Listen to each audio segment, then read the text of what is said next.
ఇది social media యుగం, ప్రతిదాన్ని జనం అబ్జర్వ్ చేస్తారన్న ఆలోచన కూడా ఎందుకు ఉండట్లో తెలియట్లేదు.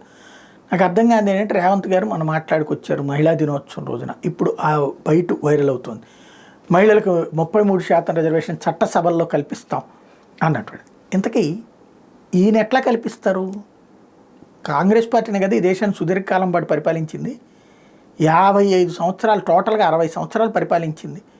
మిగతా వాళ్ళతో కలిపి 65 సంవత్సరాలు పరిపాలించింది. అంటే వేరే వాళ్ళకి మద్దతు ఇచ్చి కూడా, నేషనల్ ఫ్రంట్ లాంటి వాళ్ళకి మద్దతు ఇచ్చి కూడా, యునైటెడ్ ఫ్రంట్ వాళ్ళకి మద్దతు ఇచ్చి కూడా. మరి అన్ని సంవత్సరాల పరిపాలనలో ఎందుకని మహిళా రిజర్వేషన్ బిల్లు తేలేకపోయింది? 33% చట్టసభలో మహిళా రిజర్వేషన్ బిల్లు ఎందుకు తేలేకపోయింది?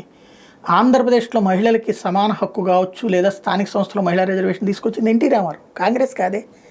ఆ తర్వాత దేశంలోని ఇతర రాష్ట్రాలు కూడా అది పెడతా వచ్చారే. అంటే మరి ఎక్కడ తేడా జరుగుతుంది? అట్లాగే ఇప్పుడు 33% రిజర్వేషన్ ఖచ్చితంగా రాబోతుంది. ఎప్పటి నుంచి? నియోజకవర్గాల పునర్విభజన ఒకటి, జనాభా లెక్కల సేకరణ, ఆ తర్వాత నియోజకవర్గాల పునర్విభజన, ఈ రెండు జరగగానే ఆటోమేటిక్గా చేస్తామని చెప్పేసి కేంద్రమే ప్రకటించింది, ఓపెన్గానే ప్రకటించింది. 2029 ఎన్నికలు 33% మహిళా రిజర్వేషన్తోనే జరగబోతున్నాయి. మరి అట్లాంటి సందర్భంలో ఈ స్టేట్మెంట్లు ఏంటన్నదే $1 మిలియన్ ప్రశ్న కాదు, అందరికీ నవ్వు పుట్టించేటటువంటి అంశం.